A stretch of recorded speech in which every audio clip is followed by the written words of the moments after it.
Sa aton mga bisita, maayong gabi sa tanan. This brilliant idea of ILOmination was born from the minds of our past president, Mr. Jo Marie Laison, together with our artistic directors right after the pandemic. It symbolizes hope and resilience. As we illuminate our nation, we become the light after the darkness. Madamo gid nga salamat kay Mayor Jerry Trias for the trust and support you extend to Iloilo Festivals Foundation. Each year, we push our boundaries to introduce even greater brilliance and innovation, ensuring our festivals not only shine, but also embraces sustainability. In line with this commitment, I invite you to take a closer look to the flooring of our stage today. These boards are crafted from our recycled plastic waste, compressed to create the sturdy foundation you see now. The smallest yet significant initiative represents our dedication to environmental consciousness and responsible festival management. By incorporating sustainable practices like this, we are doing our part to reduce waste and inspire others to join our journey towards a more sustainable future.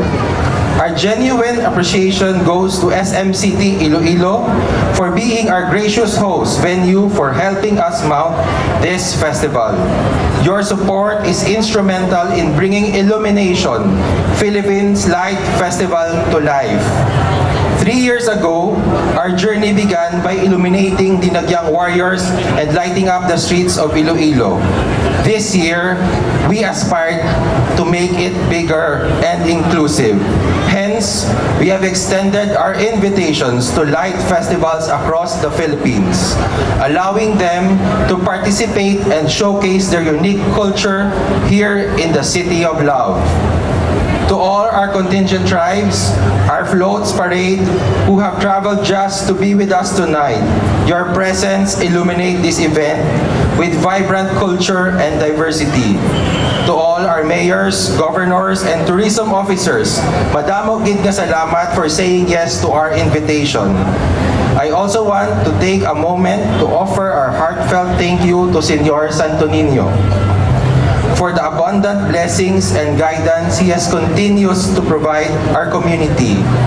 May His presence always be with us, inspiring faith, hope, and unity to everyone. Good evening, everyone.